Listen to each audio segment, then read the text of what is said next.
good day and welcome to yet another exciting episode of Trendz Travel. I'm your host for today, Slundiwe Wagamtalane. We have had a rather interesting morning as we've just traveled by bike from Johannesburg to Rustenburg. But we'll come to that later. First up is the Monate Lodge. We swung by the serene Monate Lodge in the Limpopo province.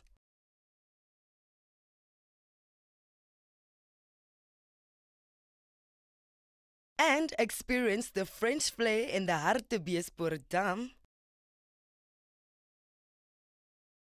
Then zoomed into the Egyptian tourism.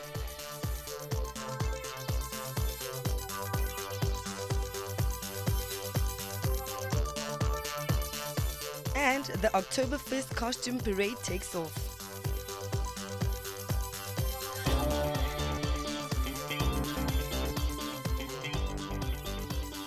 The Trendz team was invited to a private reserve to experience a revamped bush lodge in the Limpopo province. This peaceful breakaway is home to an abundant wildlife. We were treated to a delicate lunch upon our arrival. Welcome at Monate Game Lodge. You would enjoy our light meal. It consists of succulent beef kebab, Moroccan chicken kebab. After our check-in, we were ready to experience the diverse beauty of this lodge, ranging from open plains, rocky outcrops, the bushveld, and all things safari. Monate Game Lodge was revamped in 2014, December. So there was previous owners, and then Alice and Tanya Lawrence. They took over the whole Monate, and they decided they wanted to make it a 4-star. So they revamped everything and all of that. They also brought in wild animals, different types of bucks and giraffes and all of that. And then they just revamped the whole Monate to make it what it is today, which is much more fancier than the old one.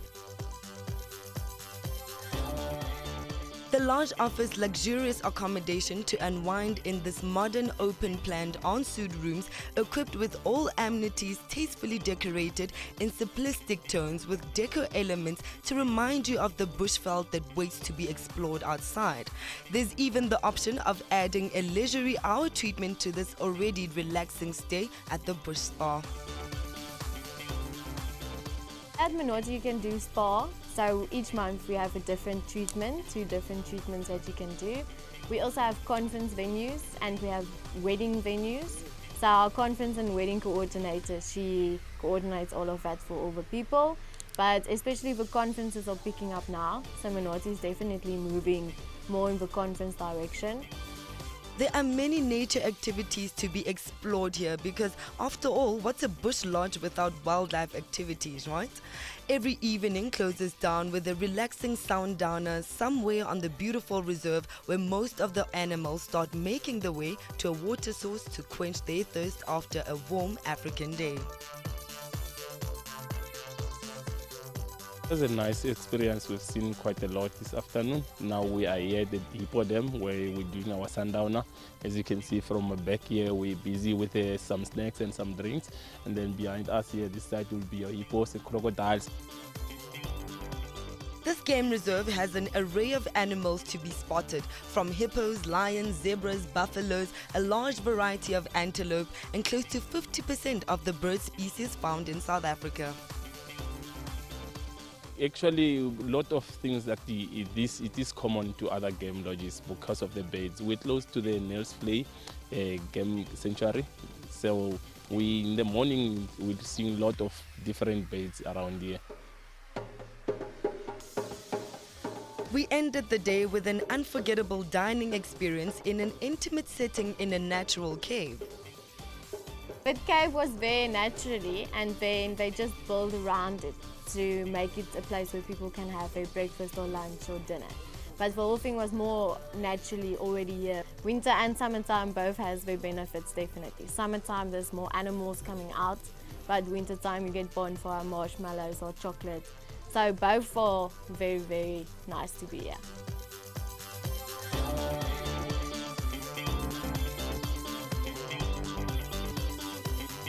We topped off the evening under the stars with the great company of the wonderful staff at Monate Lodge. Monate was certainly Monate.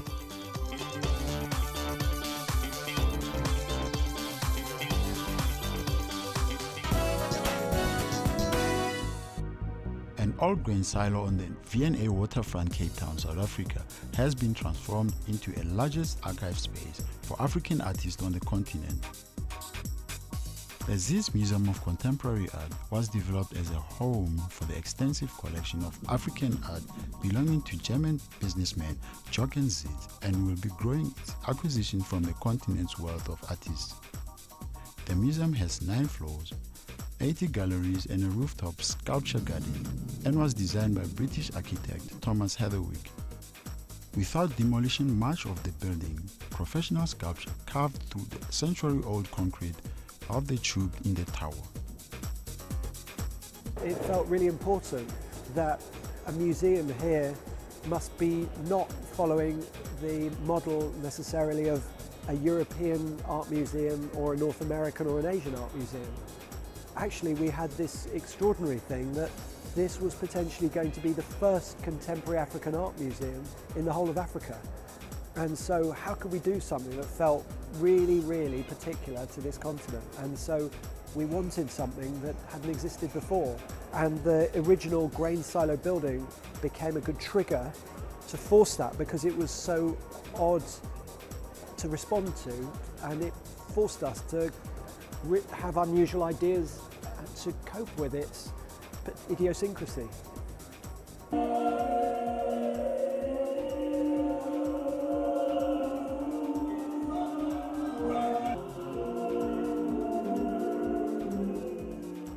Many of Africa's top artists have exported their work abroad to find notoriety, but the Zits Mocha and its grand architecture is expected to pique the fascination of art enthusiasts around the world to come to Africa to see African art. Cyrus Kabiru, known for his whimsical eyeglasses and self-portraits, says Zits comes at a time when this art space is fast growing in many countries in Africa. If you talk about African art like 20 years ago and now, you'll see totally big different, especially from my country, Kenya. Art in Kenya is changing. Art in Kenya is growing.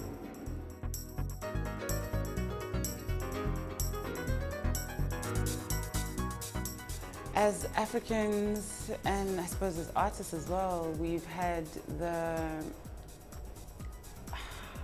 luck sometimes of having our work collected by people who are abroad, people who don't live within Africa or within South Africa. And right now, to have a space where the work is housed in South Africa with us as living artists being able to speak about our work and having people coming to look at the work within the space is really special. It's very important because I think it highlights the fact that we are creating interesting things and that there's a relevance to what we're doing as visual artists, and it puts Africa and African art on a different platform.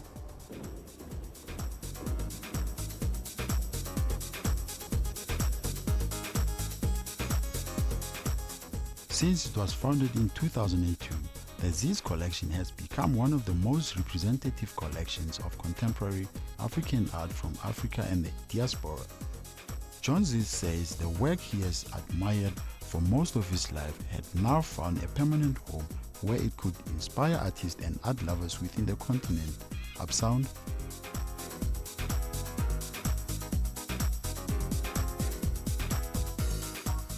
For us, it was important to create a platform in Africa itself, where much of this art is being created, and to give artists the opportunity to express themselves on, let's call it, home soil, on the African continent itself, in order to make the art available to visitors from Africa, but also people that are traveling and coming to Africa to explore Africa and to come and visit as a tourist. So I think it's really various purposes that this museum is fulfilling. The mindset of the outside world and how it perceives Africa through the eyes of the artists and Africans that are being exposed to the creativity and the messaging of the artists from the continent. The public launch of the museum is scheduled for this month.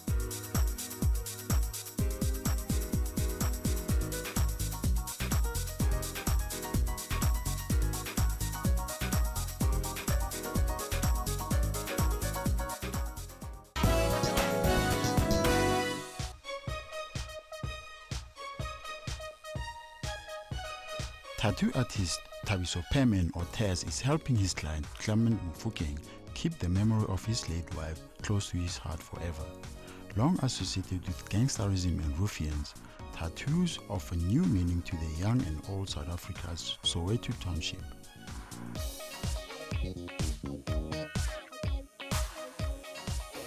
For now, because I took this vow actually, as I'm saying, unabata with a picture ya kamoyena lena ke a picture ya hae mona, so ya ba ile hore ntho ya mo phakisetse, so ke honorable.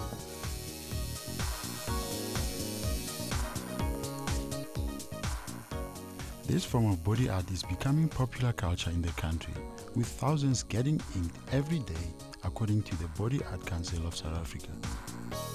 But it remains far from acceptable from many South Africans. 34-year-old Trendz said it took a lot to convince people around him that he could make a life out of something seen as a taboo. If you want something so bad, you need to have that hunger for it. Maybe that's the difference we have with other people that actually do tattoos. The strive, like the cake, show people that you want it so bad, then they would see it, because it's more like a size from you for people to believe in you. So I think for me, it's just one of those. I started believing in myself before anyone can say anything. It's more like love the man in the mirror. Trendz and his partner Spusiso Dlamini are part of a growing clique of inkers in Johannesburg. They opened their parlor, South God Ink Room, after meeting at the Soweto Ink Festival 3 years ago. There was one incident in a taxi where they dropped me off in the middle of a freeway because they said I was satanic. So I think that's the worst that has happened to me, and after that I moved out of that hood. Soweto is much more receptive to tattoos. Lately, people actually get tattoos at an early age, only if their parents allow them. So when it comes to such things, I think I'm okay, and I do have my kind of age restrictions on people, because it might be a bad choice if you do it early. It might mess up your future references whatsoever. So I try to keep it intact with that one, just to make my life easier. I don't have problems with parents or whatsoever.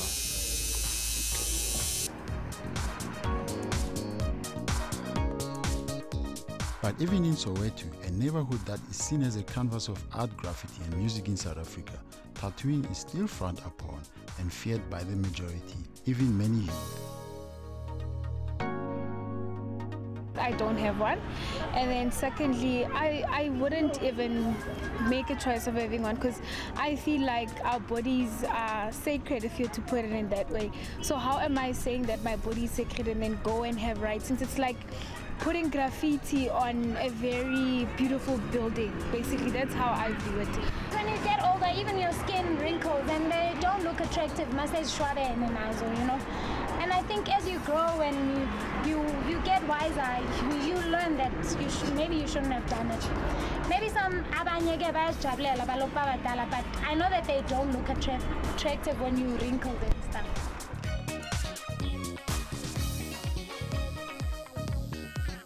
Both Trendz and Sbu have worked in the tattoo industry for over 10 years and say they attract a regular clientele of 50 to 70 people per week. They also had to complete training in blood-borne pathogens to maintain health standards and to avoid infecting their clients. We hope you're still enjoying this episode of Trendz Travel. After the break, we have so much more for you.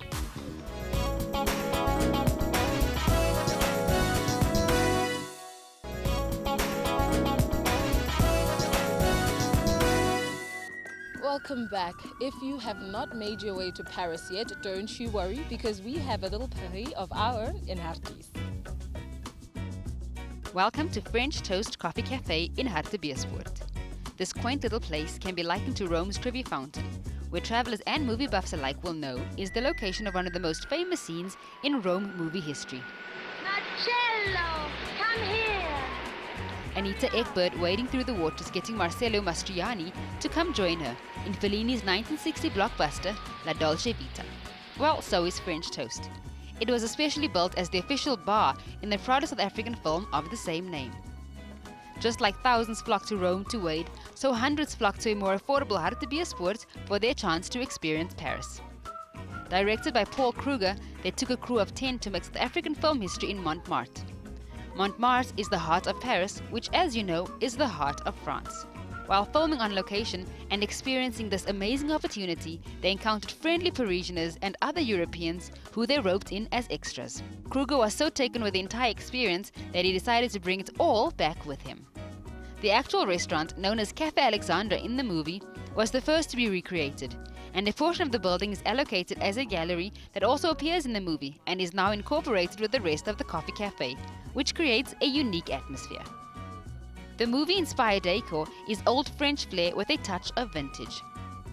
One can admire the artwork upon a walkthrough, with dozens of French paintings adorning the walls, and of course, the sounds of French music in the background. A reminder of the elements so fondly used by Edith Piaf in her music. It's the accordion and the violin that have become a permanent fixture and a wonderful ornament. This proudly South African film is about a young photographer who lives on a wine farm in Franschhoek with her father. Her mother died some time ago and left a famous French toast recipe that only a few people know of, and a brother or sister in France somewhere that she discovers when reading her diary. This is how she sets off to France for her journey of a lifetime. The story, of course, would not be complete if she didn't stumble upon some romance while in the City of Love, and it wouldn't be a romance dramedy if there wasn't another love interest complication. Not only did Paul bring back a brilliant family film, but he also brought with him key elements of the City of Love. This beautiful Paris wannabe didn't start that way. The original thought was just a recreation of the coffee shop to complete filming, but it graduated to a full-on restaurant and is now a must-visit. And yes, if you're wondering, the menu does consist of all things one can do with French toast. Over the last 3 years, we've grown our food and we've grown our pastries, or pâtisserie, like they say in French, and all our dishes is uniquely made with French toast. So it's everything you can do with French toast, like a French toast burger or the French toast sticks or a French toast with fillet. Since we've opened the coffee shop, it's actually grown into a little village. Every weekend the people from Joburg and Pretoria come out, and we realize that they want things to do. So it's much more than just a coffee shop. We've built a little bakery, a deli, there's 1 or 2 gift shops that's come along. So it's actually an outing for the day when you come to French Toast. On any given weekend, the vibe is fully French. The place is abuzz with customers, families and couples who are serenaded with an on-site accordion player. With all there is to do, people don't mind the wait for a table. And yes, you heard correctly, there is a line for a table. It's much more than just coming to eat some French toast. We've built a little Eiffel Tower of about 20 meters high.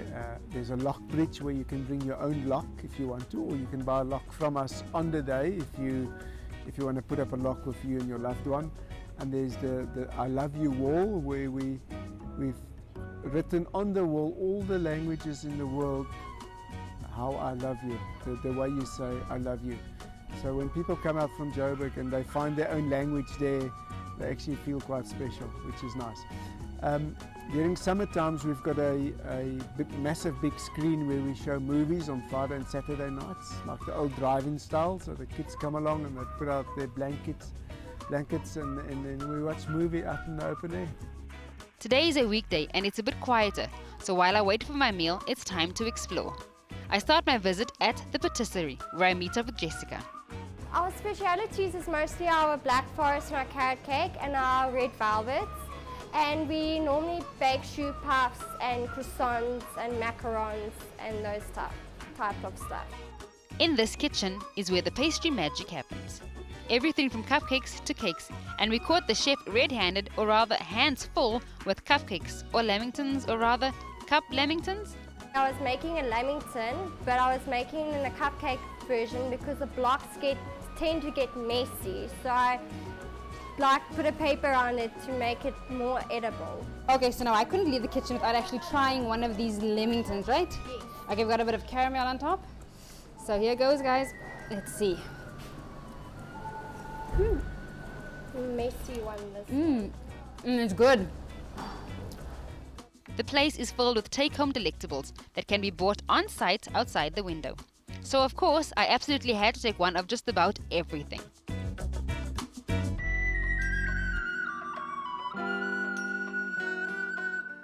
My second stop was the most obvious place, the Eiffel Tower. This place right here is a photographer's heaven, not to mention a perfect lovebird's perch. But right now it's foodie time, and I cannot wait to see what the chef served up. As is Trendz travel custom, we are taken into the bigger kitchen where all the restaurant meals are lovingly prepared.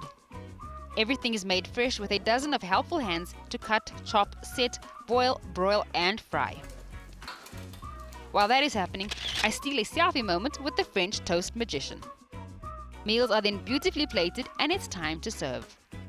Today I'm having their speciality: golden fried French toast sticks, uniquely stacked and served with maple syrup. But that's not all. I'm also indulging in their exceptional cheese grillers wrapped in French toast served with cocktail sauce and a side salad. Delicious and definitely Instagram worthy.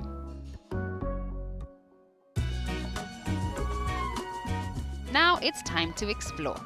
So this right here is the Wall of Love, or the I Love You Wall. It's also one of the establishments in Montmartre, Paris. Now you can find over 133 languages here in which they say I love you. You can do Je t'aime, ik liebe dich, ek is lief vir jou. And I wouldn't be here if I couldn't take a selfie at the wall, so here we go. Earlier, I didn't want to interrupt the lovebirds taking their pics, but I'm back to read the locks and see this Eiffel Tower up close. It is magnificent. Couples, families and individuals come here to seal their love or their dreams on the lock bridge. One of the very exciting things you can find here at Mini Paris in Hartbeespoort is the lock bridge. Now it does come from Montmartre in Paris, but they no longer have the lock bridge there due to environmental concerns, but you still can engrave your lock here and lock it to the bridge.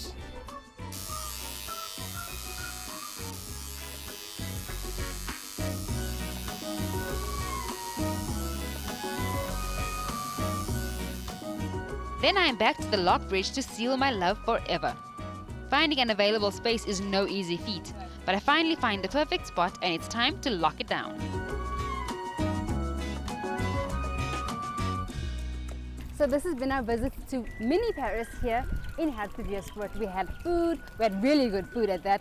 We had a look at the Wall of Love, we did the Eiffel Tower, we locked down our love, and now all that remains is to throw our key into the fountain because, I mean, if anybody found it, they could unlock our love and we don't want that to happen. Woo! That concludes my day visit, but I will be back again for their Friday night evening screening, starting with Paris Can Wait. No Parisian love story is complete without a visit to the Eiffel Tower, a ride on a really, really cute classic bicycle, and of course locking your love on the lock bridge. I had an awesome time right here in this very spot. There's so much to do. You should actually come and try it out. After the break, we see what the rest of the world has to offer.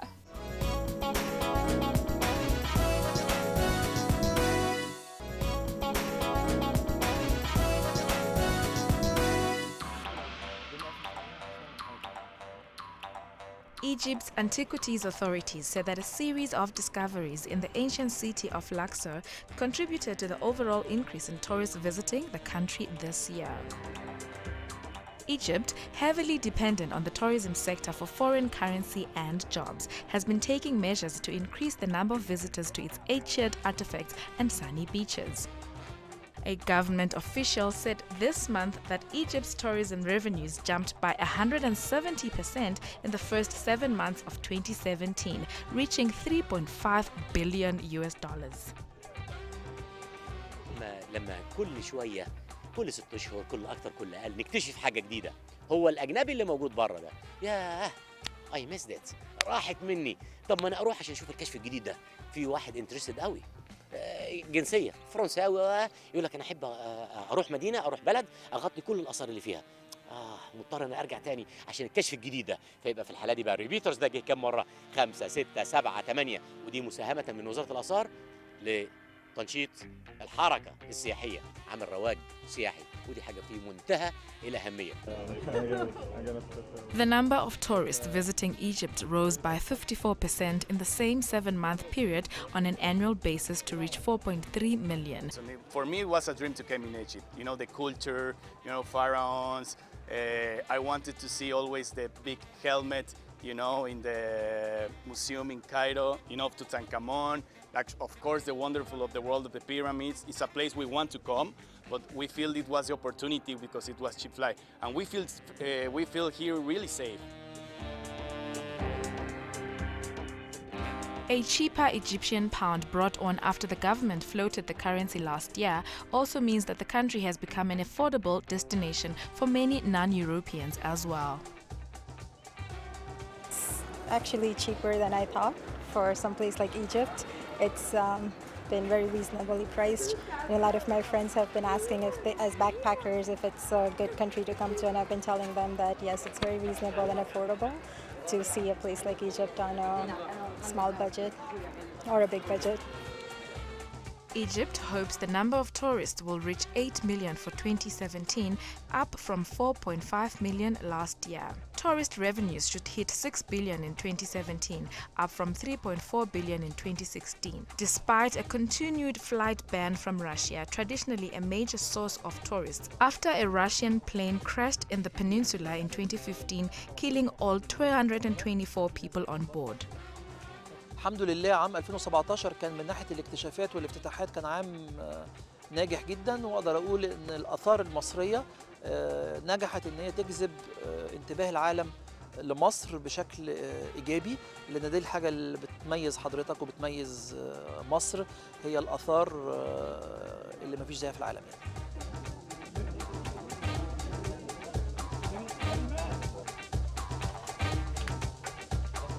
Russians accounted for a large proportion of tourists to Egypt, especially to the Red Sea resort of Sharm el-Sheikh.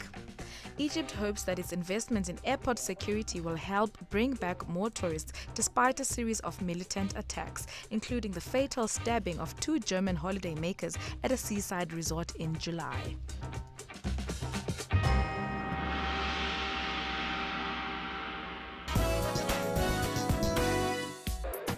This year's World Black Pudding Throwing Championships, a more than 100-year-old tournament centered around the hurling sausage, have been held in northern England. The competition was held in northern English village of Ramsbottom, 24 kilometers north of Manchester. Each contestant had 3 chances to knock as many Yorkshire puddings off a plinth as possible by throwing black pudding at them. Nick Pennell, a 45-year-old IT worker, managed to knock down 5 puddings and take the 2017 title. The event draws thousands of people to the town, and the tradition of pudding throwing dates to a battle in the 15th century War of the Roses. According to local law, troops who ran out of ammunition resorted to throwing Yorkshire and black puddings at each other. It's alleged that it goes back as far as the War of the Roses, where it's said that the opposing sides ran out of ammunition and arrows and threw food at each other. But that can't really be verified. It goes back so far in time, it's difficult to know what the actual origins of the event are. That's a good shot. If you're coming closer, you can see how close they are.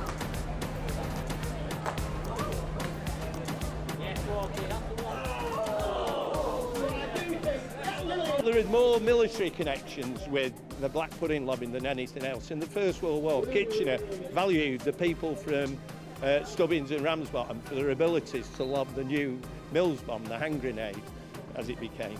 And in the Second World War, people used to practice in the blackout with white pudding to take it that seriously. Go for it.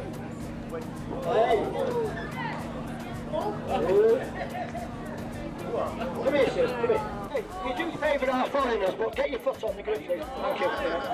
That's all right. Yorkshire pudding is a British dish consisting of baked batter. You got a friend here. Hey, keep on the ditch, stay away, no messing. That's good.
Come on, give us some encouragement.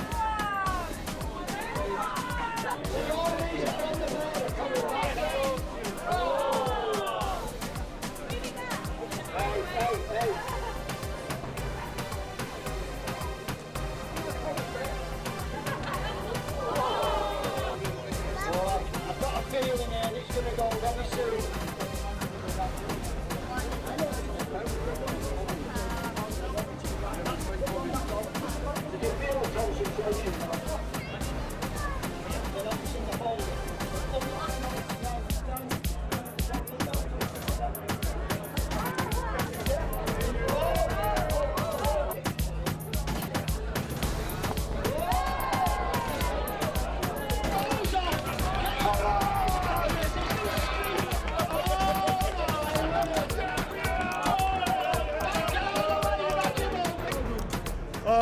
Oh, elated.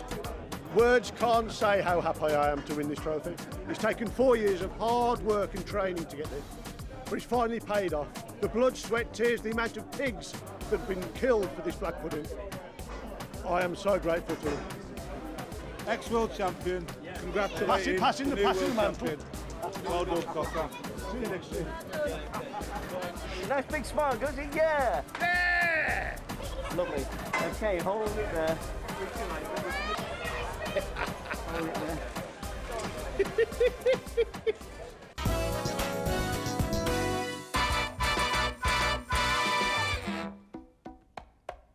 Georgia's Black Sea coast and its port city Batumi have become a new popular destination for holiday makers from Russia. Batumi, the main city of Ajara region, is a starting point for many tourists.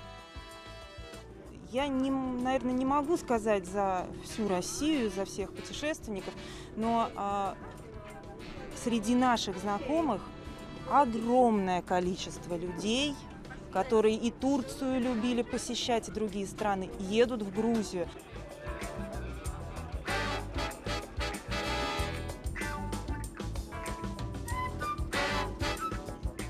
Ну, во-первых, это страна, когда с общим развитием, мы же раньше вместе были, это единая страна была, поэтому очень много русскоязычных людей, нам проще, конечно, общаться. В Турции нужно либо турецкий, либо английский знать. Здесь мы все равно очень много людей русскоязычных, нам проще. Here they enjoy the beach and explore the city center, take a cable car to observe the area from a viewpoint before traveling along the coast or to the mountains.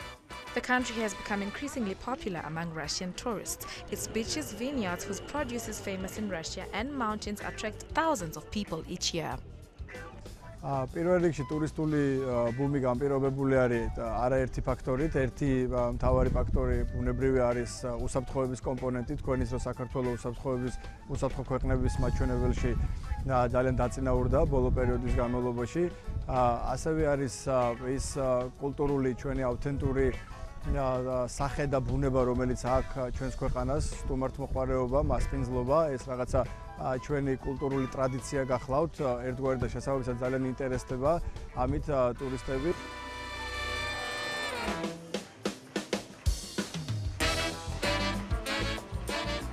Russians have been avoiding previously popular resorts in Egypt and Turkey over terrorism and security fears.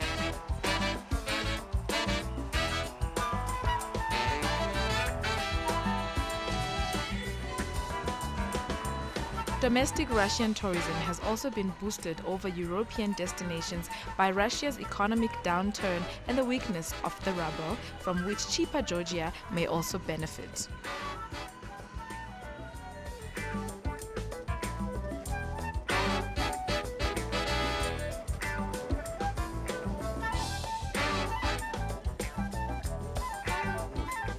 Many tourists said they love Georgia because of the hospitality of the people and the fact that many Georgians still speak Russian.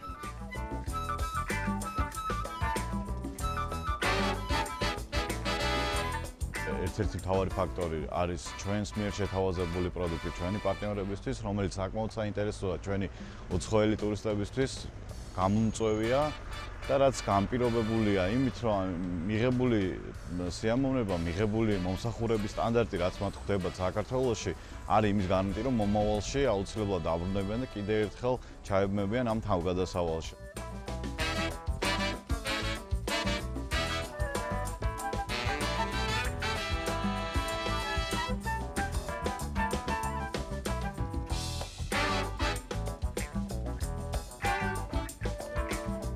Гостеприимные, дружелюбные.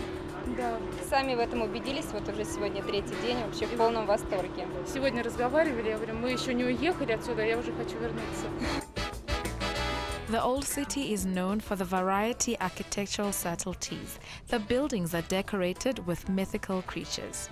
The architecture of Batumi features combinations of Europe and Asian styles, the variety of architectural forms. It is possible to see buildings with elements of Georgian, Turkish, Imperial Russian, Soviet, English, French and colonial architectures. The buildings combining European and Oriental architecture. The lights of the evening city are especially beautiful. Modest in the afternoon, the buildings turn into majestic palaces by night. After the break, we see what the rest of the world is up to.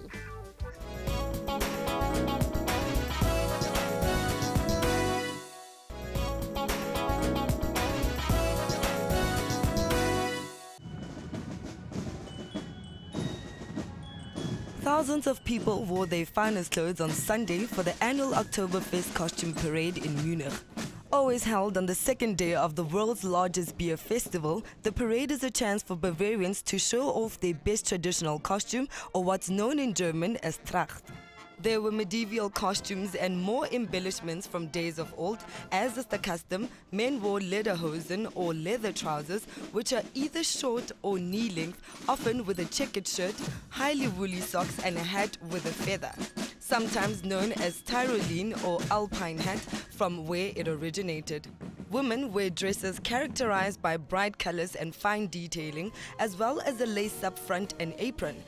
Traditionally, if the apron bow is tied to the left, it means a lady is single, but on the right means she's taken. Weil es einfach ein ganz wundervolles Ereignis ist und der schönste und größte Trachtenumzug, den es gibt.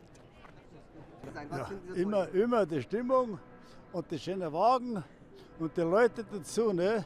Das gehört sich doch zu München. Ne? Und weil mir das Spaß macht, weil dieser Umzug was ganz Besonderes ist. Diese Größe, diese Diszipliniertheit, die Zuschauer, es ist hier eine Begeisterung, das gefällt mir. Einfach, das gehört dazu zum Oktoberfest, der Trachtenzug. Die Musikkapellen, die schönen Trachten, man muss die Leute einfach bewundern. Und das freut mich.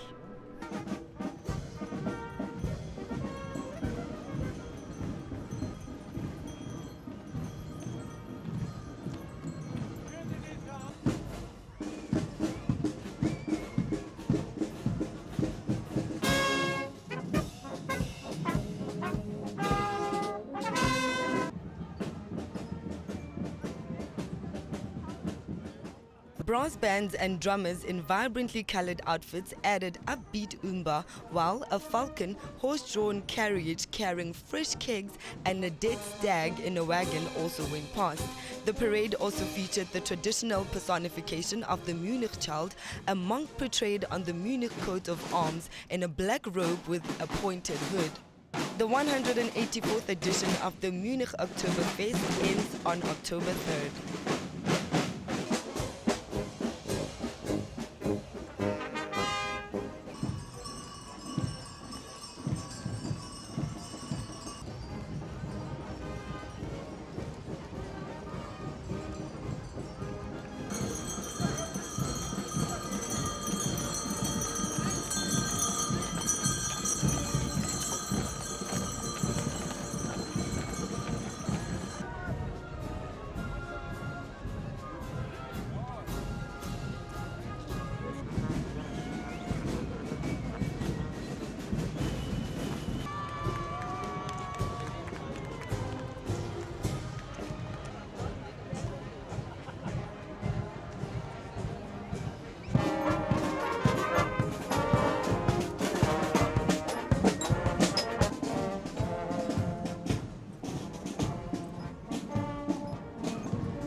An international adventure sports event was kick-started in northern city of Srinagar on Thursday to promote tourism in the strife-torn state of Indian Kashmir. 14 international teams from 10 countries and some from India are participating in the event Expedition India, which has segments such as running, cycling and rafting amongst others spread over 7 days. Organizer of the event, Kashmir Tourism Director Mehmood Shah, said with this event they aim to dilute the negativity attached to Kashmir and promote the province as destination for tourism adventure sports. The aim of this event is to dilute the negativity about the destination.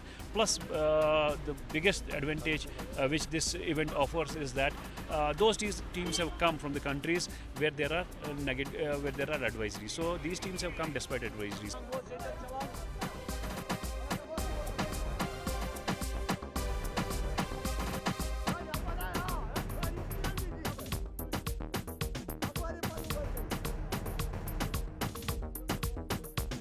International Teams Coordinator Heidi Miller said they've been welcomed with open arms and added that she was fortunate to bring teams to Kashmir for the sports event and explore the beauty of the place. Kashmir was once dubbed Switzerland of India. It was once a mecca for climbers, skiers, honeymooners and filmmakers. But decades of insurgency hit the tourism sector, which is the mainstay of the state's economy in the late 80s. Annually, around 1 million tourists used to visit the Kashmir Valley until militancy broke out in 1989.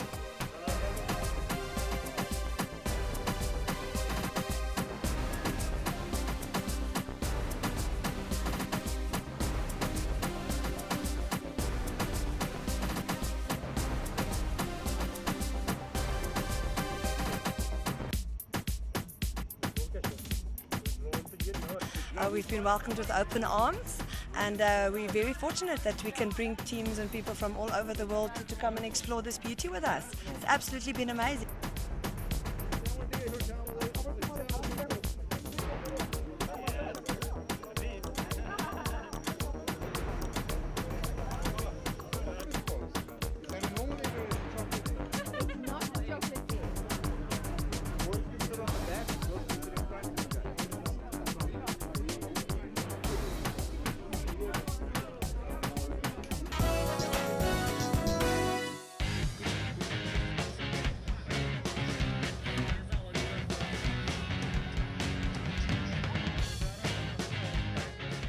Dozens of wakeboard riders from Russia and across the globe splashed the waters of a 50-meter pool in the heart of Moscow as part of the Russian capital's birthday celebrations. The competition, featuring the world's best wakeboard professionals, including one of the best air trick riders, Sam de Haan from Netherlands, took place less than 100 meters from Red Square in the country's biggest all-weather temporary wake park.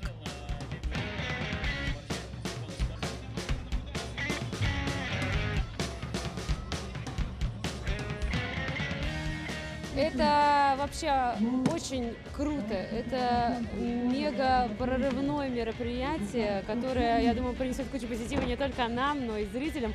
Хотя бы уже неимоверно замерзли, и зрители, я думаю, тоже немножко подмерзли. Тем не менее, это буря эмоций, и это непередаваемо. Вейкбординг на Красной площади – это просто уникальное мероприятие.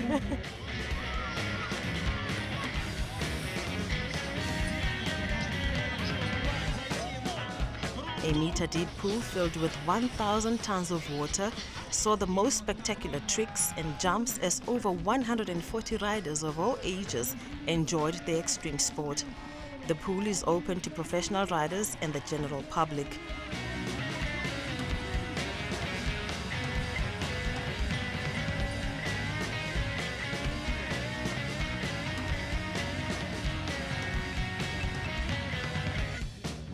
I think it's amazing. First time in a place like this, the Red Square. There's a wakeboarding event, and incredible to see all the beautiful buildings. It's nice. It's really nice. It's growing. I just talked to some Russian guys, and they tell me competition is going on every weekend, and the people are here completely hyped on our sport, wakeboarding. They just love it, and you see the crowd. They are on fire for wakeboarding.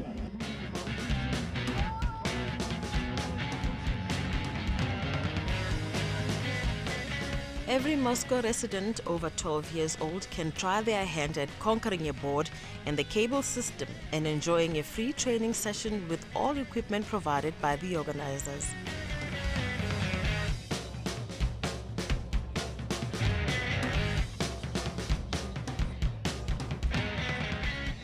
Это уникальное ощущение покататься прямо в центре столицы, в центре России, почувствовать вот эту энергетику Красной площади. Другой такой нет нигде. Вот, собственно говоря, поэтому мы здесь все собрались, чтобы показать наш замечательный спорт всем.